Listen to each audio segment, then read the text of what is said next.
Kwekwe, ulukut, tanse, hello, bonjour. I first want to acknowledge that I am speaking to you today from the traditional territory of the Algonquin people. I'm joined here today with Associate Deputy Minister Valerie Gideon and Dr. Tom Wong, Chief Medical Officer of Indigenous Services Canada, who will offer some words after I conclude. I will start with an update about the recent developments in Manitoba with respect to the suspected cases of a variant of concern in Pangasi First Nation and Cross Lake First Nation last weekend. So far, the National Microbiology Lab has not identified B117 variant of concern. While this is a relief, it is further reminder that we can't let down our guard, particularly as people start to worry about a potential third wave and the impact of variants on that wave. We're working with the impacted First Nations and partners taking immediate action to address the situation. I offer my full support and thanks to the community leadership and the Assembly of Manitoba Chiefs in particular for remaining calm, proactive, and committed to maintaining important public health measures. My department is assisting with contact tracing and by supporting those who have been and have had to isolate for extended periods. Additionally, the Canadian Armed Forces are still deployed in Pangasi First Nation. They're working to help meet the needs of the Chief and Council as they go through this difficult time. Ce que cette expérience nous révèle, c'est à quel point la situation reste précaire. What this experience tells us is how precarious the situation remains. With the presence of variants, we need to double our public health measures to protect the most vulnerable. This includes Indigenous communities and their members who live far away, including in urban centers. Our department will work with community leaders to ensure they have additional spaces for isolation. Maintaining a low threshold for close contacts, as always, is key. We'll also work to ramp up point-of-care testing and vaccine administration wherever possible. And despite this sense of urgency, we continue to see progress that brings us hope. And looking at the overall picture, as of February 16th, 400 Indigenous communities have started vaccinations. The number of doses administered so far is more than 83,000, reaching approximately 25% of the adult population in First Nations, Inuit, and territorial communities, a rate that is 6 times that of Canada's. Notre ministère travaille en étroite collaboration avec les dirigeants autochtones ainsi qu'avec les provinces et territoires pour préparer l'envoi d'autres vaccins qui seront utilisés dans le cadre de Our department is working closely with Aboriginal leaders and the provinces and territories to prepare the shipment of vaccines to be used in mass immunization programs. This includes both on and off reserve areas. In cities and communities, we work with partners to support planning efforts. This includes identifying barriers, challenges, and opportunities to promote vaccine use. We also ensure that vaccines are available in culturally safe and accessible locations. And one of our outreach efforts has been to create public service announcements about the vaccine in 17 different Indigenous languages. The ultimate goal is to ensure that Indigenous populations in all jurisdictions across the country are vaccinated as quickly as possible. The National Advisory Committee on Immunization Guidance announced last December for Phase 1 populations was adults living in Indigenous communities, which include First Nations, Inuit, and Métis communities where infections can have disproportionate consequences, such as those living in remote or isolated areas where access to healthcare may be limited. NACI has now expanded guidance for Stage 2 to all Indigenous adults who are not offered vaccines in Stage 1. This is important, and it reaffirms the standards set for provinces to follow these guidelines, including the prioritization as people contemplate Phase 2.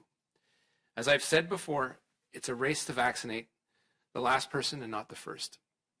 On that note, I'd like to share some recent examples of the rollout of vaccines across the country.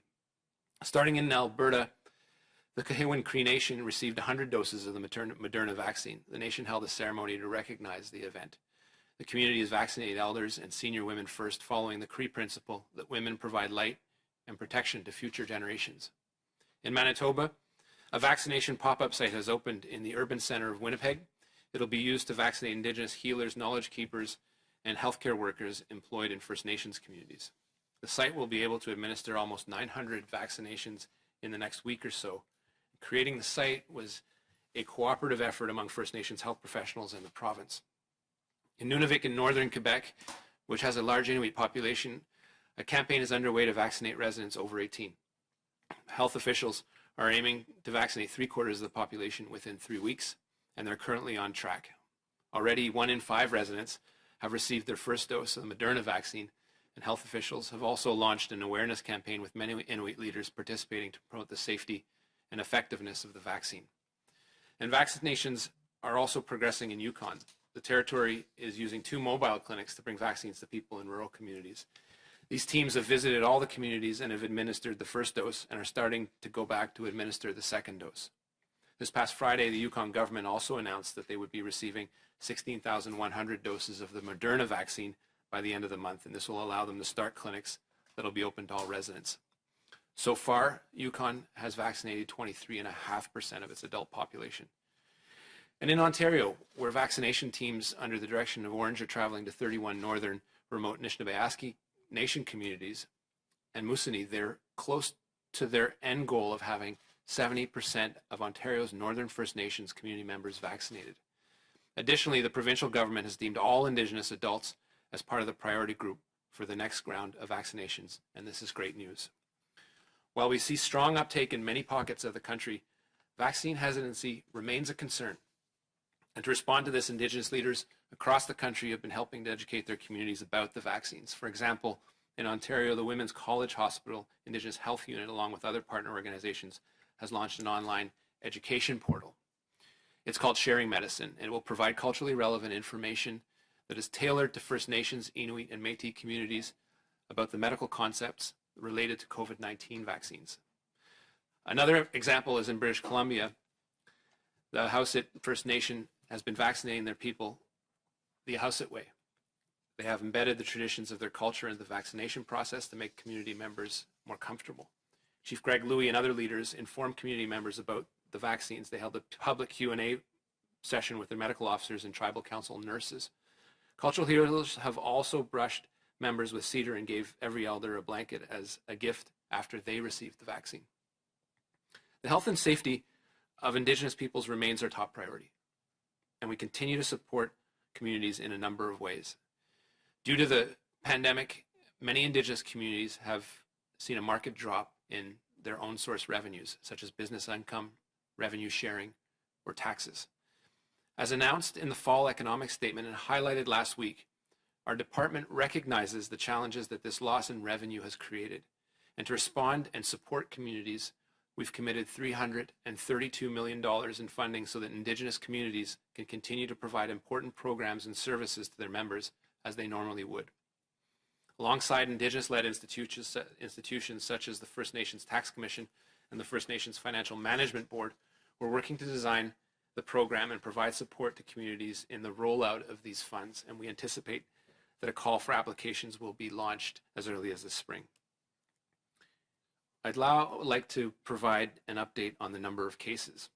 On First Nations reserves as of February 16th, we're aware of 1,383 active cases, which represents about a quarter of the peak number of active cases that we saw just under a month ago. That is a total of 19,230 confirmed positive COVID-19 cases and tragically 207 deaths. In relation to the total amount of cases under the first wave, for example, which was only 400, that is 50 times more. Ces chiffres continuent d'être alarmants. The minister continuing. These numbers continue to be alarming. And for those who have lost their loved ones, I would like to offer my deepest condolences. The challenge at this time is to remain strong when the pandemic has gone on far too long. We must remain vigilant and be on guard against exposure to the virus. And as always, I continue to encourage everyone to follow the advice of our public health experts. Please continue to practice physical distancing, wear a mask when in public, wash your hands frequently. These habits, along with vaccines, are our best protection during the pandemic. I feel finally it's important to reiterate Canada's, mine, heartfelt thanks to the healthcare workers across the country. You're on the front lines dealing with patients and families in rapidly evolving health crises. I can't thank you enough for the work you've done and all the work that you will continue to do. Miigwech, nakmik, merci cho, merci, and thank you. First of all, I want to acknowledge that we are on the unceded territory of the Algonquin people. COVID-19 variants of concern continue to spread globally and in Canada. Preliminary evidence shows that the UK variant, or the B.1.1.7 variant, is more easily transmitted and can lead to increased chances of hospitalization and death. It is important to double down on public health measures in order to reduce the transmission and spread of COVID-19 and to prevent future outbreaks. Regarding the vaccine, in BC, more than 16,000 doses of the vaccine have been administered in over 90 First Nations communities, dont les Premières Nations de la Colombie-Britannique, plus in de BC 16 First 000 Nations, doses more ont than été 16,000 administrées doses have been administered in over 90 First 90 Nations. Premières Nations. Miigwech, Nakumik, merci, thank you, merci. Thank you. We'll now take questions from journalists. One question, one follow-up. Nous allons maintenant prendre les questions des journalistes, une question du suivi. Et on va commencer par les questions au téléphone. Opérateur, première question, s'il vous plaît. Merci. Thank you. Si vous pouvez appuyer sur étoile 1 maintenant pour poser une question. Please press star 1 at this time if you have a question. Our first question is from David Thurton with CBC News. Please go ahead. La parole est à vous. Hi, yes. Sorry I couldn't be there in person. My question is, we're continuing to see COVID cases increase in the Prairie provinces. Is this concerning to you? And what does this say about the public health measures that the provinces are putting in place in these regions?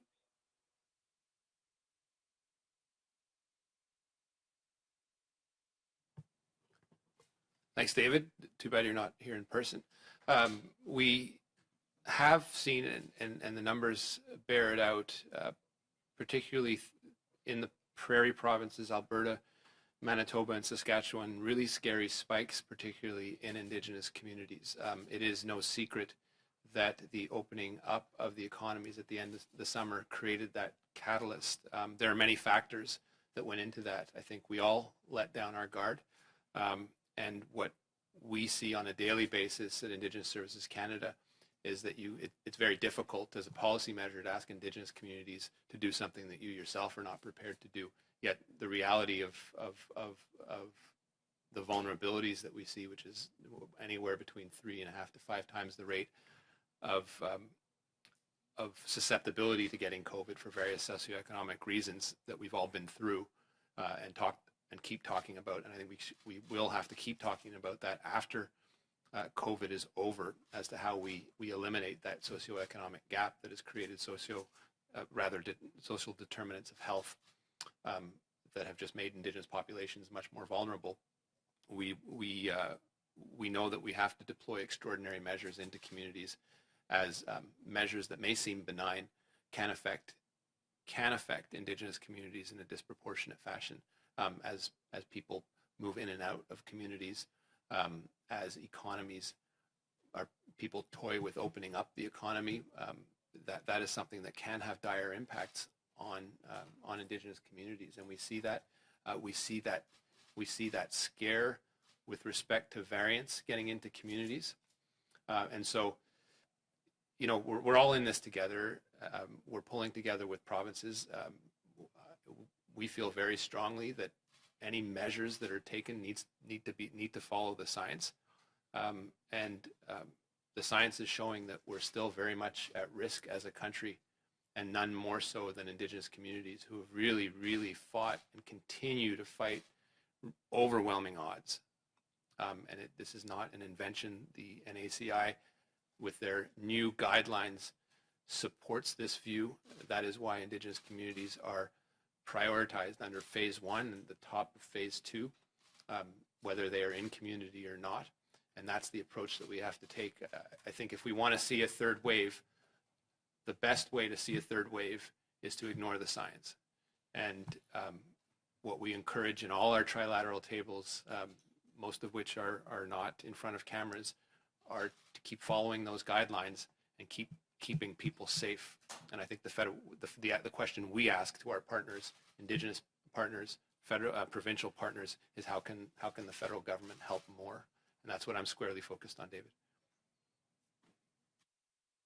Okay, I'm just going to double barrel my second question. Please bear with me. Are you seeing any benefits to the immunizations that have taken place in First Nations, Métis, and Inuit communities? Are you seeing the march of the virus slow down? Is there any signs that we're seeing the effects of that? And also, Minister, I believe it was you, you've expressed some concerns about some, I guess, anti-Indigenous comments about this community getting the vaccine before the rest of, the general population, other groups. Can you speak a little bit more about that? What are those specific comments you're hearing? Is it coming from the provinces? Is it coming from government? Is it just, social media? Sorry for double barreling the question. Try your best to answer it, hopefully. I always try my best to answer it. Sometimes it isn't, but I do try. I think it is, and I'll defer to Tom at the end of this to speak about it. I think it's too early to tell. Certainly in terms of some of the rollout, what we've seen, in the face of very, very low volumes, is some real leadership within community among the elders in getting their vaccine and showing the way. That has been an immense logistical challenge, and one that has to be done with the utmost cultural sensitivity. That's something I think Canadians generally, because this will lead into your second question, can be quite proud of, because we are generally quite proud of our medical system, and the reason we're proud of it is because we consider it to be equal for all. When you're the Indigenous people have often not felt like they've been treated equally by the medical system. So seeing that happen in Indigenous communities is, I think, an immense amount of pride for a lot of people, particularly Indigenous peoples. The apprehension with who gets what first, I think, is one that is fueled by concerns over volume and timing. I think the work that we do daily at ISC is to keep getting out the message about the vulnerability and how that is, how the vaccine rollout is representative of our healthcare system. You can see scenarios where people start to say, hey, how come not me? And that obviously gets fueled in some of the worst platforms that are social media tending to be one of them. But so far, the reaction I've seen, and I don't believe it to be self-serving, is one of great pride in seeing Indigenous peoples prioritized. We got to continue that momentum as we roll out into the end of phase 1 and the beginning of phase 2. And Tom, if you can just speak about, I think it is too early to tell about the impact of vaccines. Yeah, as Minister Miller just said, it's a little bit too early to see the impact of the vaccine. However, when you look at, some of the trends, downward trends in Manitoba, for example, Quebec, northern Quebec, in Indigenous communities, you're seeing that, the number of new cases being reported, day after day, week after week, now it's coming down. That is an encouraging sign. Obviously, there are many reasons, for that to happen. Again, this happens at a time, when proactive actions of the province, involved province, to collaborate and co-plan together with the Indigenous peoples and Indigenous leaders, Indigenous health professionals, in order to roll out quickly the vaccine. That's one of the indication that collaboration and co-planning is so important in order to try to fight this virus. And we are seeing some of the downturn of the number of new cases, number of active cases in some of the jurisdictions. Of course, that's not the whole story, because there are many other reasons for the improvement of the outbreaks. Thanks, David. Operator, can we have the next question, please? Thank you. Merci. Our next question is from Ryan Bonazzo with the Thunder Bay Television News. Please go ahead. La parole est à vous. Hi, Minister. My question is quite region-specific. There has been a recent surge of COVID-19 cases in Wabaseemoong Independent Nations in northwestern Ontario. Now, it's been tough to find exact numbers, but there were reportedly about 60 active cases or more as of a couple days ago. Minister, are you aware of the situation in Wabaseemoong, and is the federal government involved in offering any type of support to that community over and above the vaccination effort that's underway across the country? Thanks, Ryan. Really anything and everything. I spoke to Chief Wayland Scott over the weekend about the needs of his community. We've been engaged on many calls over the last couple of days in the face of this alarming spike. I think the number is, I think it may be 59, Val, but you can complete my the information that I'm giving, Ryan. But we've been on a number of calls to see whatever they need to get some help, whether that's more help in tracking, tracing, and isolating to really tamp down the virus. It's a scary moment for them, and I've had the privilege of having a number of conversations with Chief Scott over the last few months, in fact, because that's one of the communities alongside Grassy Narrows that will be getting a mercury treatment center, and their people have fought so hard for that, and I've enjoyed those conversations because the victory is really theirs, and to see them now struggle with an outbreak of COVID is gut-wrenching. So we'll be there for them, and it's a question of just working as quickly as we can. And we know that it was, as quickly as we cut down that reaction time, we can prevent things from really spiraling out of control, which can actually happen within the scope of a couple of days. But Val, if you just want to complete, you've been on those conversations. I would just say that the priority right now is to ramp up access to isolation spaces in the community or outside the community. So we are working with the community on those options. The community has made it clear that they want to make decisions with respect to where those spaces would be located. We are working with them to retrofit quickly some of the existing buildings in the community, including sort of having extra heating capacity for some of those spaces so they could be accommodated. We do have a Blue Med tent there that is operational for screening and testing and assessment, and we're looking at mobilizing 2 additional units in order to be able to do that. Our department does provide nursing services in the community, and so we do have a responsibility also to ensure that there will be additional health human resources to help support the number of cases in the community at this time. Ryan, do you have a follow-up? Yes, I do. Is there any indication as to when those isolation spaces could be up and running? I mean, are we talking days, weeks? So there will definitely be days, but we will also be looking at other options with the community for more of something that can be mobilized within the next few weeks as well. Thank you. Thanks, Ryan. I will now take questions from the room. Nous allons maintenant prendre les questions dans la salle. Good afternoon. Stephanie Levitz, the Canadian Press. My first question, I think, is for Minister Miller. Given the change in the NACI recommendations, are you thinking at all about asking the provinces to definitively allot vaccines for First Nations within their general allotment to make sure these populations do, in fact, have access to the vaccine? It's a very straightforward question, Stephanie, and I'll try to give you a straightforward answer to it, but it is a little more complex. First of all, the guidelines came out on Sunday night, and so everyone's looking at them. But Ontario and BC, I think, were already there on paper, so that's done. And then this is the work of sensitizing a remainder of the provinces as to clearly setting out those guidelines. Everyone has taken a different approach into kind of encapsulating what those categories are. Some are less fleshed out, some are more fleshed out. So it's trying to piece them together with, with over a dozen jurisdictions. When it comes to the territories, the blanket approach is saying getting 75% of the territories completely immunized by the end of March. So that's done.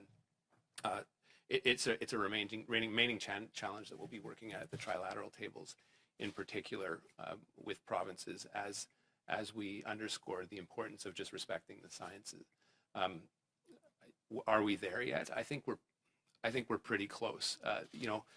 We talk about, so you talk about Indigenous communities, but there's a number of other categories that I'm sure we'll hear back will present logistical challenges. Identifying racialized communities within urban centers, for example, which, I'm not a municipal health administrator.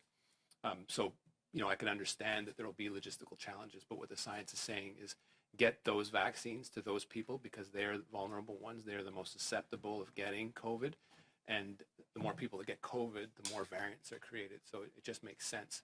What we're trying to avoid is a sort of a big public discourse on sort of, racial inequality and finger pointing and treating people differently. And with that inserting itself into the way things are assessed in order to get vaccines out. So I'm hopeful.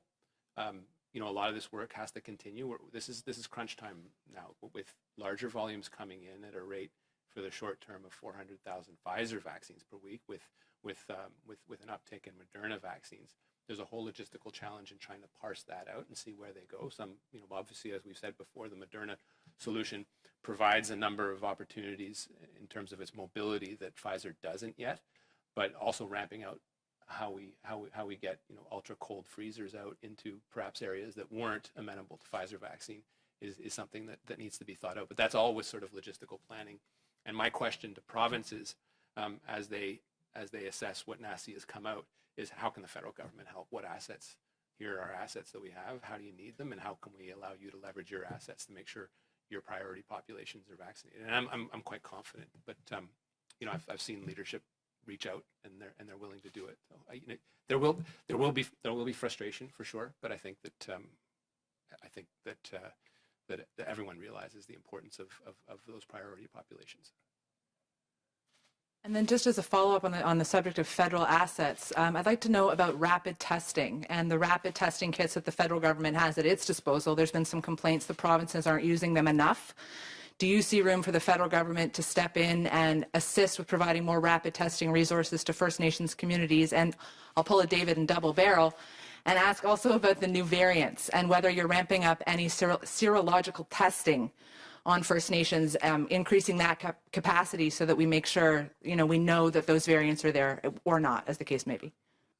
Yeah, and maybe Val can talk about the variants and the work that's being done with rapid testing. But quite briefly, in reverse order, the questions you posed, we are very, very concerned. First Nations, first and foremost, are concerned about the variants, and what we saw in Paungasi and Cross Lake was the result, I believe, of a regional lab picking it up and then getting confirmation for the National Microbiology Lab. That occurred within a period of less than a week.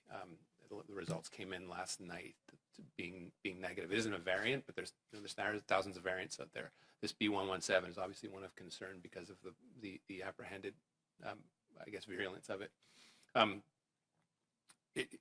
We want to ramp up. You obviously want to close the delta between the time you suspect and the time you actually confirm, because that's more people contacting other people or perhaps not taking things seriously. So the variants are scary. And the message that we keep getting out is that if you suspect it, you need to assume that it is and keep observing strict public health measures that so far have proven to work. I think for the rest of that, Val, do you want to talk about the rapid testing? We have deployed rapid testing into a number of communities. Gene Expert first and foremost. It's a bit of a clunkier machine, and the more rapid solutions are less precise, but they give you an opportunity to deal with a risk level that is a little more acceptable. But we've had, a little south of 100 Gene Expert machines that have been deployed in the communities from pretty much the get-go. But these more mobile solutions offer a whole range of possibilities that we've deployed for a number of weeks. But Val can complete that. Absolutely. So I think we did have a strong position during the first wave and over the summer months to pre-position Gene Expert machines, as the Minister mentioned, as well as other point-of-care testing devices as those became available. And we have 336 that are mobilized now in or near Indigenous communities. And we have been able to ensure that when a community in particular is facing an outbreak, that we can ramp up and add point-of-care testing devices as those are required. Of course, that becomes even more important if there's a possibility or of a variant of concern being present in a community. But as the Minister has mentioned, we do still need to have confirmatory testing by the National Microbiology Lab. I think with respect to the variants of concern, the best mechanisms are really to double down on public health measures and to ensure that communities have access to safe isolation spaces and as many spaces as possible so that individuals are not required to isolate within their homes, particularly if they have other individuals that happen to be there, as well ramping up with respect to communications and also mental health supports because even the possibility of a variant of concern in a community will definitely raise anxiety among community members. So there's a number of other measures that need to be considered. Tom, I don't know if there's anything further on the point-of-care testing you'd like to add? Yeah, one of the things with point-of-care tests is that point-of-care tests themselves cannot distinguish whether it's the wild type or the new variants. So one has to actually go for further testing, first at the provincial lab for screening, preliminary test, and then later on for confirmation at the National Microbiology Labs.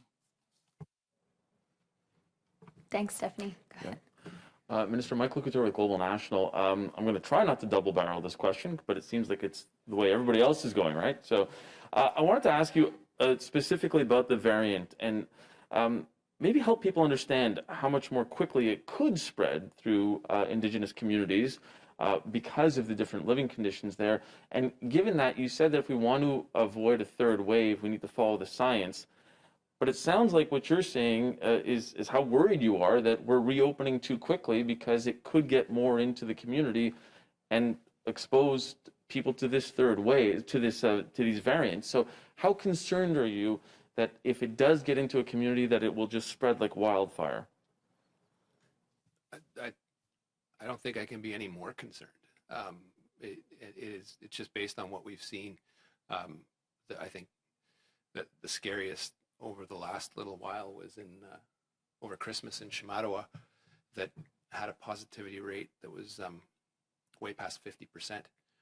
This is a product of a number of things, including cramped living conditions. And the effort that we've been at Indigenous Services Canada with the Department of National Defence is figuring out kind of daily how to close up our reaction time, just because we move slower than COVID. And that's just the reality that we're composing with on a daily basis. And so the routines we've put in place to engage with communities, to have an early warning system, to pre-position assets so that in the eventuality that things break out, we can react quicker and really stomp out COVID. And we've seen it work time after time. Everything that communities do when they follow the public health guidelines works, but it's based on science. It's based on 3 pillars of tracking, tracing, and isolating. It's very hard to isolate in a house when you have several generations and a total of 15 or 20 people, and that's the reality in a number of communities that currently have outbreaks. It's the reality in Cross Lake. So, you can say there's super spreader events, but once an individual goes from one house of 20 people and just it spreads, you can't isolate. You don't have the assets to do it. And we've asked Indigenous communities to do things like repurposing gyms, repurposing schools, isolation tents, evacuations at times into urban centers. These are things that we've been working over the last 3 months in the face of the second wave, which is, as I mentioned in my speech, 50 times in the total number of cases that have been hit, 400 to about 20,000 now. It's serious. And so a variant, and I get the virulence of the variant is more and more demonstrable, but I think it's still not entirely established. But it is scary based on the data that we have out of Britain and the data that we have out of South Africa and the data that we have in Brazil with respect to those variants. It's scary, and it is indicating a larger spread or potential to spread, and that's just magnified when you superimpose all the conditions that exist in Indigenous communities. And again, I look at some of the just because of the numbers, there is more extensive data, as imperfect of it is as it is coming out of the States, and you just see communities that have been hit exceedingly hard based on all those vulnerabilities, and those numbers of 3.5 to 5 times the potential exposure comes from what we've seen happen in the States. And so, you know, we're all in this together. I worry about decisions that are not taken based on science, and it's why the federal government has consistently stood up and said to our partners, what are the assets that you need, and we'll be there with you every step of the way. But we live in a federation with jurisdictions, and the effective capacity of the government to act federally in some places is limited. It's no surprise to anyone. It's not about bickering with provinces. The reality they live in, and they're doing their best. But we encourage them every step of the way to take it carefully. We're almost, the end of the tunnel's there, but there's still a whole chunk of tunnel left. And I just wanted to talk also about the vaccination rate. You had mentioned how well it's going in some of these communities, and correct me if I'm wrong, I think you said it's the vaccination rate in Indigenous communities is 6 times that of the rest of Canada. Given that, do you see a scenario where Indigenous communities across Canada are actually vaccinated before all of Canada, the rest of Canada?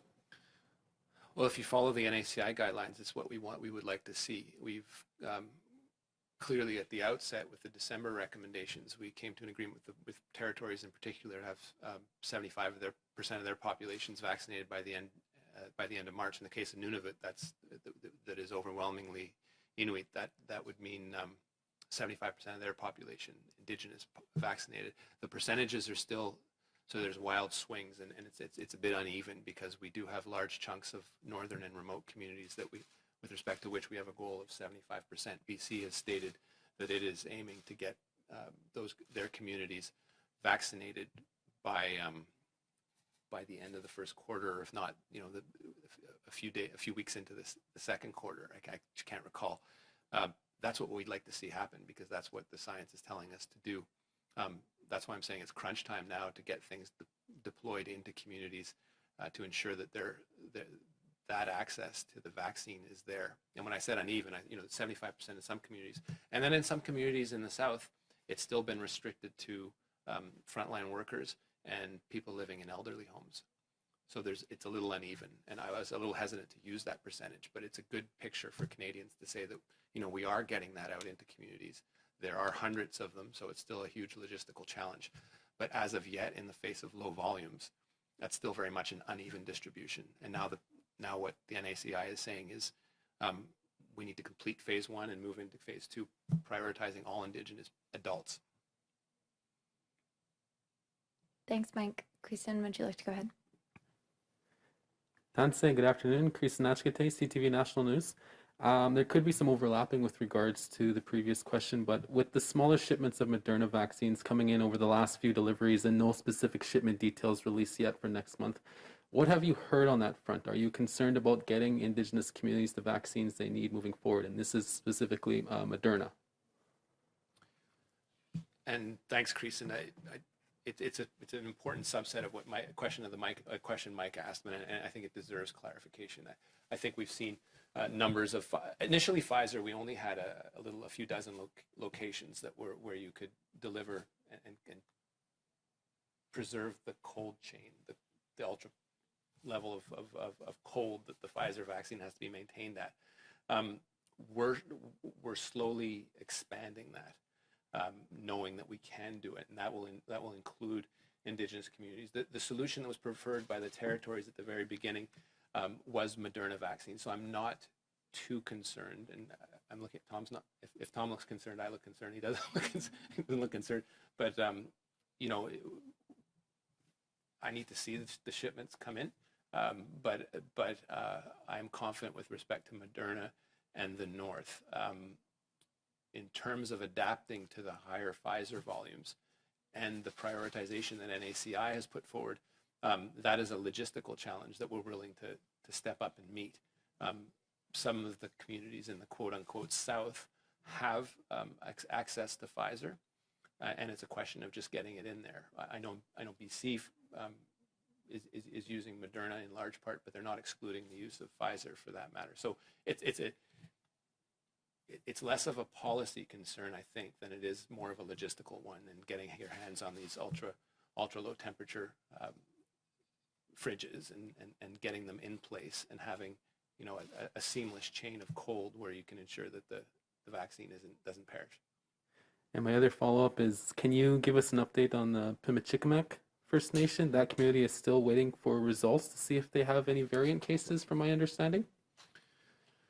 I think it's Cross Lake. Yeah.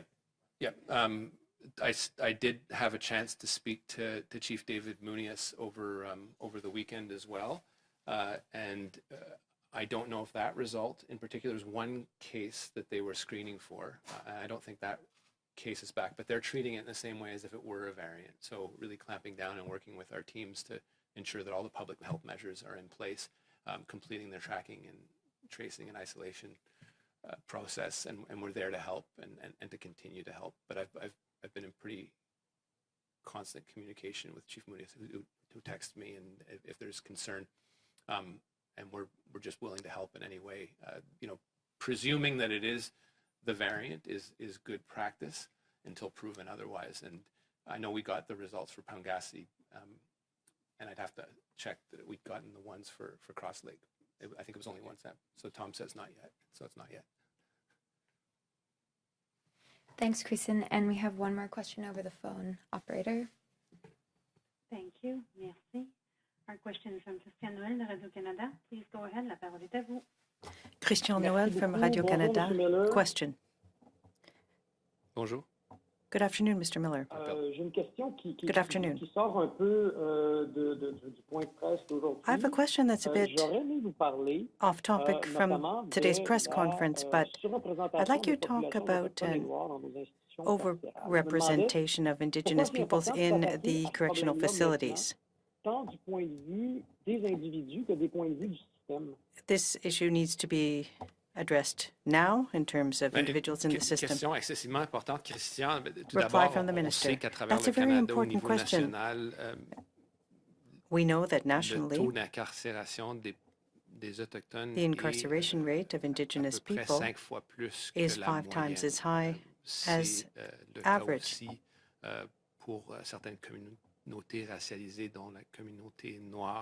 As it is for certain racialized communities like the Black community. The rate is even higher in some provincial facilities. So when we talk about the impact of the system, and when we look at the prison system and the impact it has, we see Indigenous people disproportionately represented there because of certain items in the criminal code, clauses dealing with minimum sentences applied in certain circumstances. And it's unconstitutional. We can talk about the law and the impact of the law on these people, the disproportionate impact. And when we talk about injustice, there are some effects where, for example, people imprisoned are deprived of access to their children, and that has an impact, an intergenerational impact.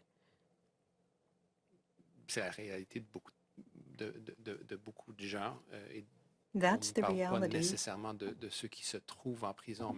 for many people, including those who are not in prison, the family, the children. So, having said that, this isn't just an institutional and legal situation that requires changing. There are many discussions that remain confidential with the Minister of Justice. But this is also a socioeconomic issue that exists in Indigenous communities.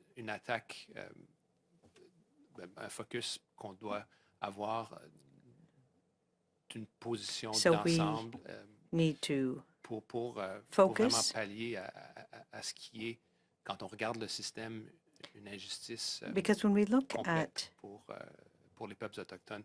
the justice system Je l'entends tout and le temps. Indigenous On people, peut revenir à certaines instances de l'interaction avec le système I hear judiciaire qui est très this médiatisé. often. There are Mais ça certain va au-delà situations that des are instances individuelles. reported on On greatly in parle the d'un media, système qui a un impact, dans ce cas-ci, 5 fois and this system is plus having an impact. It's disproportionné disproportionate impact sur les peuples autochtones. on Indigenous peoples. Je ne sais pas s'il y a une question plus Incarceration précise que rates vous avez are qui 5 ça. times higher. I'm not sure if you had a more precise question, Christian.